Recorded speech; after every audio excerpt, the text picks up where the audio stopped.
foire de Madrid 2017, la Côte d'Ivoire se vend bien. Le pays participe à cette 37e édition.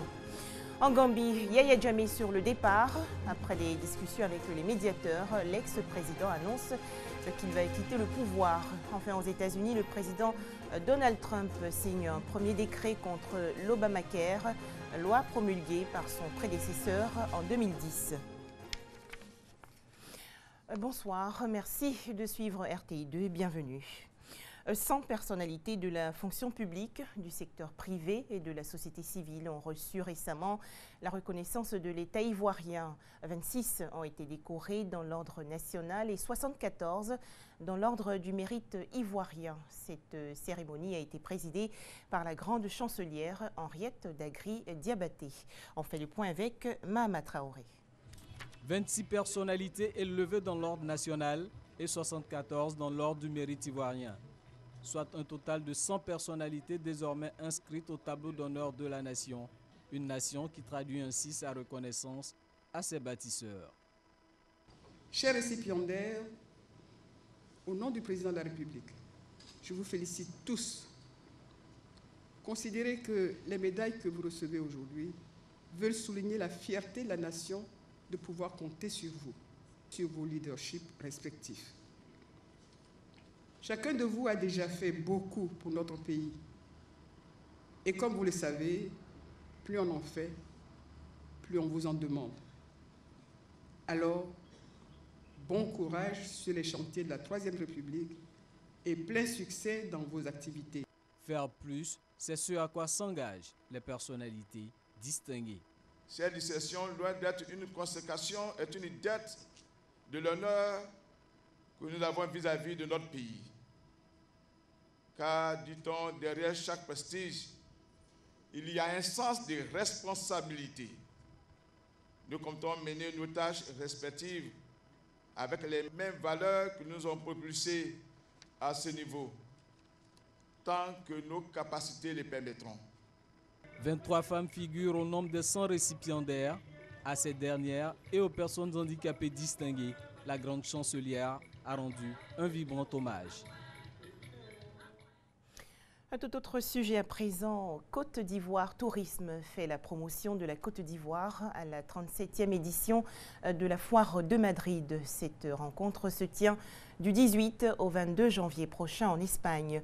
Plus de 165 pays et 9000 entreprises prennent part à cette rencontre. Patricia Omoetia. La 37e édition de la Foire internationale de tourisme de Madrid a commencé avec les meilleures attentes. Plus de 200 000 visiteurs et 150 000 participants et professionnels du tourisme. 2% de plus qu'en 2015. 165 pays et 9 500 entreprises présentes. Pour Madrid, c'est environ 138 milliards de francs CFA de retombées économiques.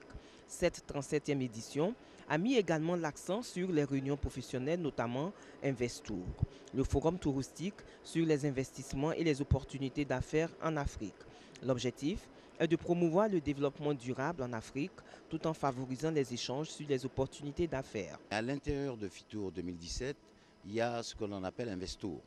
Donc, on donne l'opportunité aujourd'hui à tous les acteurs africains de pouvoir présenter des projets attirant des investisseurs étrangers, parce qu'il n'y a pas que des Espagnols dans ce salon. Donc c'est une opportunité ouverte à l'Afrique dans le cadre d'un tourisme durable. Vous savez, c'est la croissance, le tourisme c'est la croissance qui tire le plus au monde, avec 8% de taux de croissance qui évolue et qui donne la possibilité aux jeunes générations, c'est pour ça qu'on parle de tourisme durable, de pouvoir s'intégrer et d'avoir du travail. En 2015, l'Afrique a reçu 53,5 milliards de touristes internationaux, soit environ 200 milliards de francs CFA de recettes selon l'Organisation mondiale du tourisme, OMT. En 2030, l'Afrique recevra 90 millions de touristes internationaux. Autre actualité, le comité universitaire UNESCO pour la lutte contre la drogue et autres pandémies s'engage dans le combat contre le tabac en Côte d'Ivoire. Cette organisation non gouvernementale a sensibilisé récemment les acteurs de la société civile au danger du tabac. Les travaux se sont déroulés dans la commune de Cocody. Les détails avec Ami Sissoko. Janvier 2010, la Côte d'Ivoire ratifie la Convention cadre de l'Organisation mondiale de la santé pour la lutte anti-tabac. 7 ans après, pas encore de loi anti-tabac en Côte d'Ivoire. Pour donc soutenir l'adoption d'une loi anti-tabac et limiter l'interférence des industries du tabac, l'ONG Comité Club Universitaire UNESCO pour la lutte contre la drogue et autres pandémies, CLUCOD, entreprend des actions. Première étape, formation de la société civile. Lorsque le décret portant interdiction de fumer dans les lieux publics a été pris, tout de suite, on a vu qu'il y a eu un recours pour excès de pouvoir contre ce décret. Voilà des moyens que l'industrie utilise pour pouvoir effectivement empêcher nos États et à mettre en œuvre véritablement la Convention cadre de l'OMS. L'industrie du tabac est dans une stratégie de recrutement de nouveaux fumeurs, particulièrement les jeunes. Donc il faut connaître d'abord quelles sont les stratégies qu'ils mettent en place. Il faut aussi connaître comment il faut contrer. Donc cette forme de formation permet aux acteurs d'avoir des acquis, d'avoir des rudiments nécessaires pour une réponse efficiente sur le terrain. Chaque année, le tabac fait environ 6 millions de décès dans le monde, dont 5 000 en Côte d'Ivoire, selon l'OMS. Pour l'ONG CLUCOD et ses partenaires, seule la loi anti-tabac peut protéger la population contre les méfaits du tabagisme et réduire le nombre de décès. Il ne faut pas que cette convention se limite juste à l'adoption ou à la ratification, mais les populations attendent des dirigeants une mise en œuvre. Tant que ce volet de l'article 5.3 ne sera pas résolu, la mise en œuvre de la convention se heurtera toujours à ces compagnies qui voient en la convention une vraie menace pour leur business de destruction massive des populations. Il faut trouver la volonté pour la société civile de faire le plaidoyer avec les autorités. Il faut trouver la volonté de nos politiciens pour qu'on n'ait pas influencé par l'interférence de l'industrie du tabac.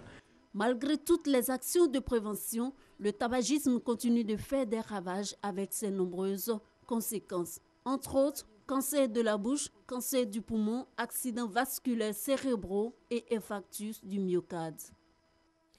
Direction à présent le nord-est du pays. 5 villages ont été désignés récemment les plus propres de la région du Gontougo.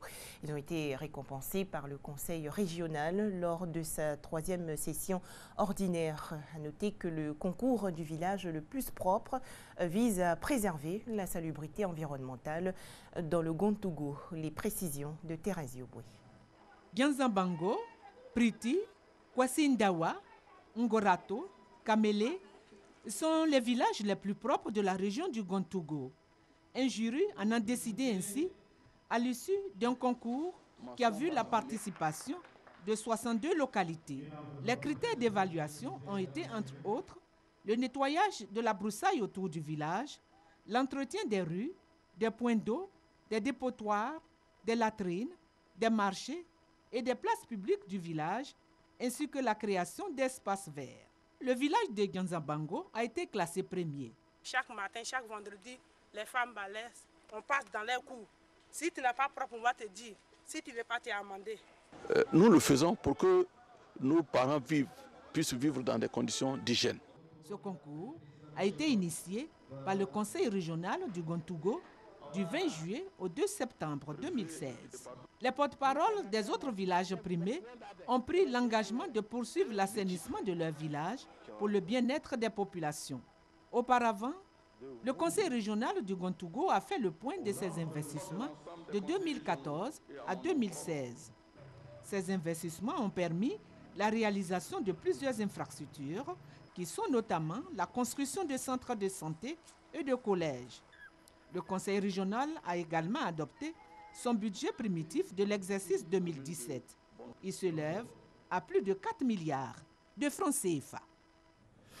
Voilà, on descend à présent un peu plus au centre du pays où un commerce prend désormais de l'ampleur. Il s'agit de la vente de fruits, oranges, pamplemousses et autres pastèques. Comment les vendeurs s'en sortent-ils? C'est un reportage de Kadi Konaté et Kwadio Kwame de RTI Bouaké. Il n'y a pas de sot-métier, dit l'adage. Yao Alice, vendeuse de fruits au quartier commerce de Bouaké, exerce cette activité depuis plus de 7 ans. Comme Alice, de nombreuses autres femmes installées aux abords des routes ont choisi de proposer des fruits à leurs clients. Je vends ananas, orange, avocat, mangue, citron. Orange, là, ce sont les femmes qui quittent à ça à 5 francs pour venir me donner. Ananas, là, c'est moi-même qui vais chercher. Ces femmes, pour la plupart mères de famille, arrivent-elles à subvenir à leurs besoins? Il y a des moments tu vends jusqu'à tu peux rien avoir dessus, mais souvent si ça marche là, tu peux avoir 2500, 2000 par jour. Le jour ça marche, je peux avoir 45 000. Le jour ça marche pas, 30 000.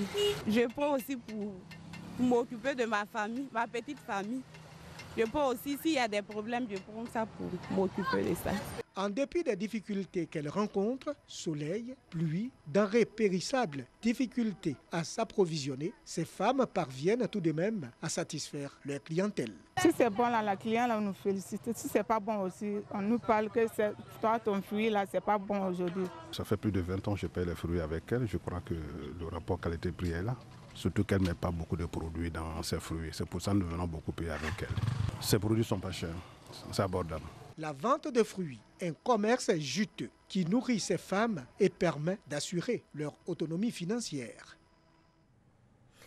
Yaya Jammeh accepte enfin de quitter le pouvoir en Gambie. L'ex-président gambien l'a annoncé aujourd'hui aux médias après des discussions avec les médiateurs, notamment les présidents guinéens Alpha Condé et mauritaniens Ould Abdelaziz. Toujours en image, l'actualité aux États-Unis, le nouveau président Donald Trump, à peine investi, a signé un décret contre le système de santé Obamacare. À noter que l'abrogation et le remplacement de cette assurance maladie qui a fourni une couverture santé à environ 20 millions de personnes est l'une des promesses clés de la campagne Trump. La Coupe d'Afrique des Nations 2017, les Black Stars du Ghana sont en quart de finale. Les Ghanéens ont rencontré aujourd'hui les Aigles du Mali. 1-0 pour le Ghana et cela grâce à son capitaine Asamoah Gyan. À noter également dans cette même poule D, le face-à-face Égypte-Ouganda qui se joue en ce moment même. Et pour terminer, la célébration du Nouvel An chinois en Côte d'Ivoire. La communauté chinoise a investi le 18 janvier dernier le palais de la culture de Trècheville. Elle a fait découvrir aux Ivoiriens la richesse de son patrimoine culturel. Les précisions de Issa Yeo. Ce spectacle dénommé Festival du Nouvel An a été l'occasion pour la communauté chinoise vivant en Côte d'Ivoire de passer d'intenses moments d'émotion au palais de la culture de Trècheville.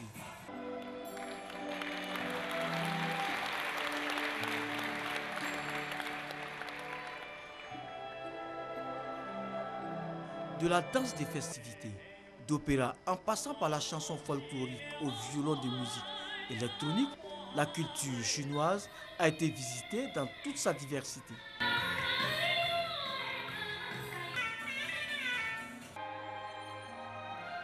Une démonstration de la culture ivoirienne perçue à travers l'interprétation du classique Glizia de Feu Louga François.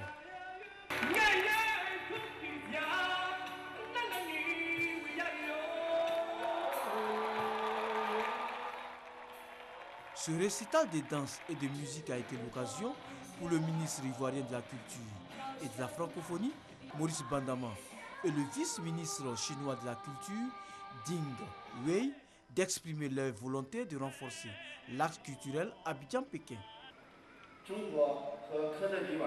Bien que la Chine et la Côte d'Ivoire s'éloignent géographiquement, les cœurs de nos deux peuples sont liés étroitement.